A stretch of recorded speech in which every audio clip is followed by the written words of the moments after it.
मैं कुशाग्र Vora seniors enclave में आपका स्वागत करता हूँ। आज उपन्यास पठन के रिटर्न टिकट उपन्यास के छठे भाग में हम पढ़ेंगे मिल बैठे दीवाने दो।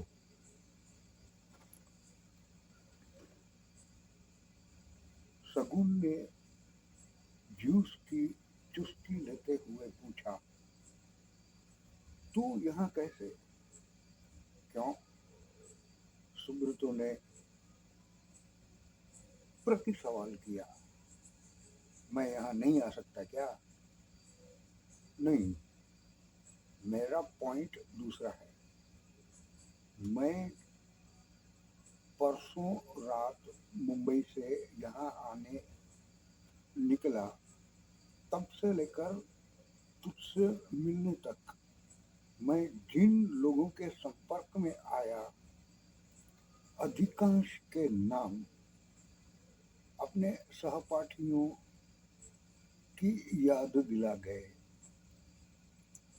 इतना ही नहीं, निभू से तो व्यक्तिगत मुलाकात भी हुई और शायद एक और। निभू, वो घनचक्कर कहाँ मिला तुझे? सुब्रतो ने शगुन को बीच में ही काटते हुए सवाल की झड़ी लगा दी। मुंबई एयरपोर्ट पर खुली है, वहां वो परसों रात मुझे मिला।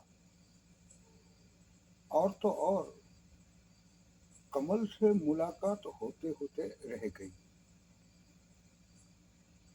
कमल, वो भटनागर सर का लड़का, क्लास में हमेशा फर्स्ट आता था। हाँ, वो भी आज सवेरे उसी होटल में दाखिल हुआ जहां मैं ठहरा हूँ।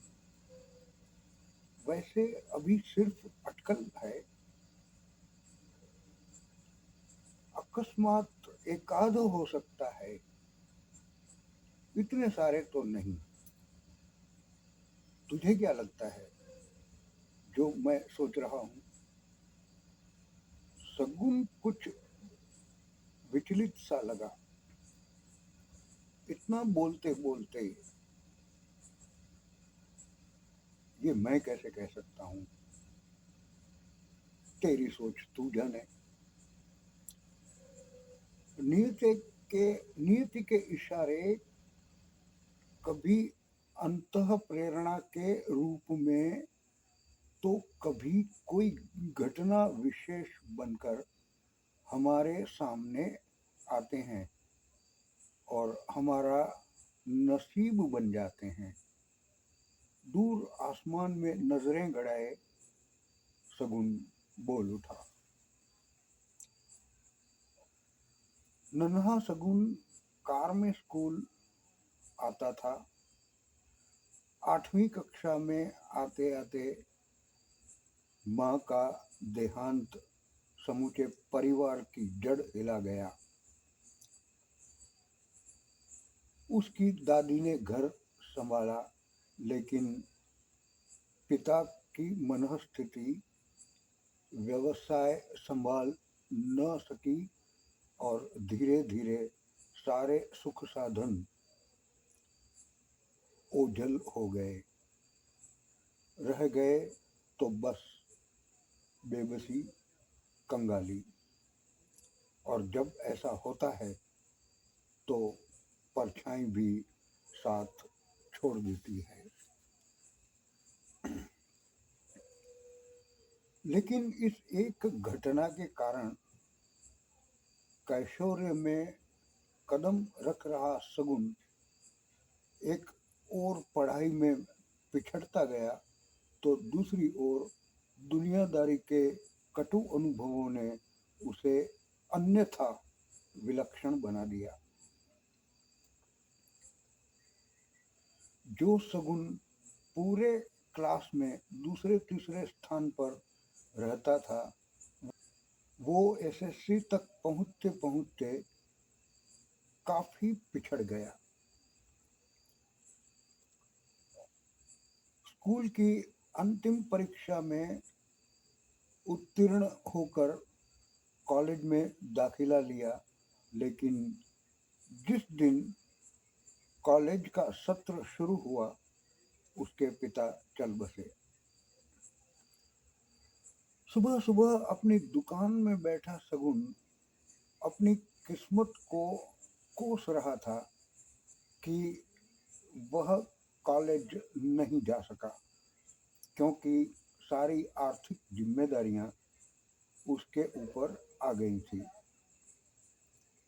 दुकान भी कुछ खास चल नहीं रही थी। ये बंदरगाह शहर दरअसल सरकारी स्टाफ क्वार्टर्स की कॉलोनियों जैसे thermal colony, port colony, railway colony इत्यादि से बना हुआ था। ऐसे में जाहिर सी बात है कि सुबह 10 बजे के बाद लगभग लगभग वह दुकान में खाली बैठा बैठा मक्खियां मारता रहता था। अचानक उसे ख्याल आया कि उसके शहर में एक नया सिनेमा हॉल आज से शुरू हो रहा है। क्यों ना पहले ही दिन कोई फिल्म देख ली जाए। उसने दुकान को ताला लगाया और चल पड़ा सिनेमा की ओर। अभी वो सिनेमा के गेट के अंदर दाखिल ही हुआ कि उसे उसका एक दोस्त मिल गया। दोस्त का चेहरा उतरा उतरा सा था और काफी चिंताग्रस्त दिख रहा था।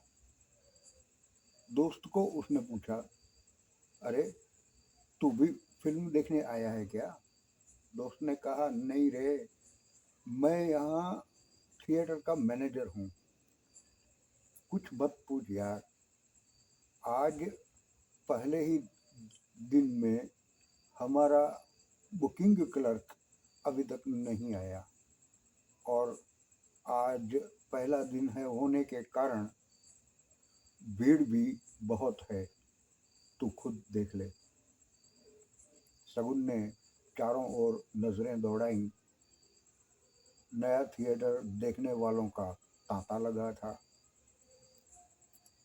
शगुन के दोस्त ने लगभग गिड़गिड़ाते हुए शगुन से कहा, शो शुरू करना है और बुकिंग क्लर्क का कोई अता पता नहीं है।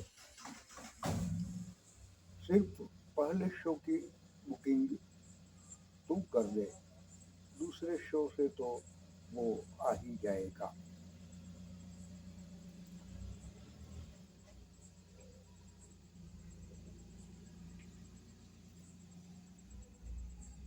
शगुन सोच में पड़ गया। उसने पहले कभी ऐसा काम नहीं किया था, लेकिन एक शो के लिए उसने हाँ कर दी। शगुन जब फिल्म देखकर बाहर आया तो मैनेजर ने उसे रोक लिया। कहा कि बुकिंग क्लर्क आया नहीं है। इस तरह शगुन ने उस दिन के सारे शो की टिकट बुकिंग की। दूसरे दिन शगुन के दोस्त का शगुन पर फोन आया। उसने बताया कि हमारा बुकिंग क्लर्क बीमार हो गया है, इसलिए उसने काम छोड़ दिया है। मैं चाहता हूँ कि तू आकर के हमारा बुकिंग संभाल ले। शगुन ने सोचा, चलो बैठे से बेकार ही भली, कुछ ना कुछ सैलरी तो मिल ही जाएगी और काम चाहे जो भी हो, छोटा तो होता नहीं, वही कर लेते हैं। उसने हामी भर दी। बस इस तरह सिलसिला चल पड़ा। 1 महीने तक चलता रहा। अचानक उसके दोस्त ने इस्तीफा दे दिया, क्योंकि शगुन मैनेजमेंट में भी कभी कभार हाथ बटाता था, इसलिए थिएटर के मालिक उस पर मेहरबान हुए और उन्होंने उसे ही थिएटर का नया मैनेजर नियुक्त कर दिया। सिनेमा घर के कामकाज में उसने दिल लगाकर काम किया और एक दिन ऐसा भी आया जब वो डिस्ट्रिक्ट थिएटर एसोसिएशन का प्रेसिडेंट बन गया। इस घटना से ये तो साफ हो गया कि वो बहुत ही कार्यकुशल और निपुण था। इन्हीं दिनों में उसकी मुलाकात सिनेमा घर के मालिक की बेटी से हुई, जो यदा कदा थिएटर का कामकाज देखने आती रहती थी। वो शगुन की कार्य कुशलता से प्रभावित हुई। धीरे धीरे दोनों नज़दीक आए और उन्हें पता ही न चला कब वो एक दूसरे के प्रेम पाश में बंध गए। अबे ये क्या आंखें फाड़ कर देख रहा है आसमान में? सुब्रतो शगुन के कंधे पकड़कर झकझोरते हुए चिल्लाया।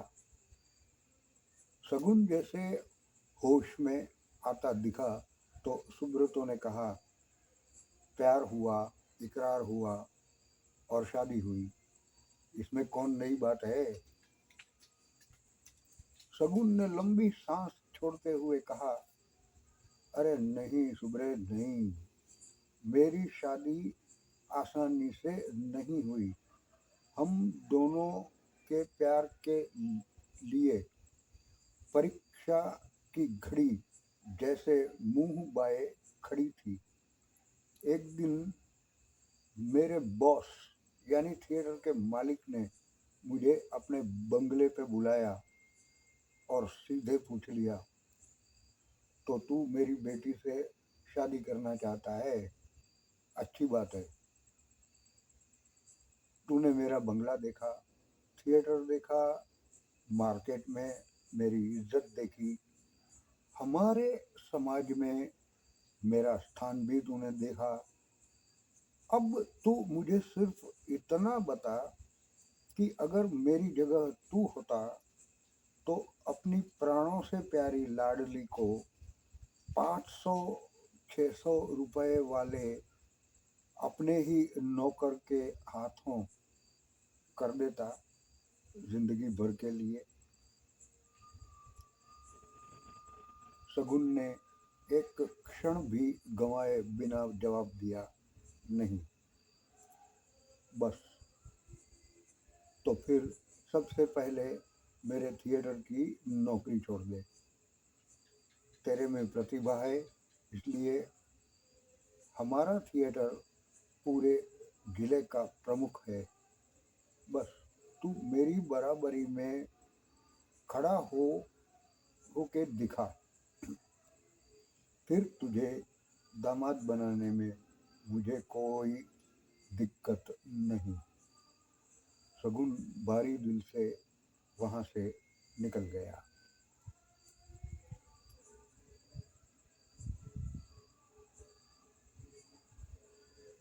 बस तो आज के लिए इतना ही। कल हम इसका 7वां भाग, एक पड़ाव चिंतनग्रस्त, वहाँ से शुरू करेंगे। आशा है आज का एपिसोड आपको पसंद आया होगा। नमस्कार।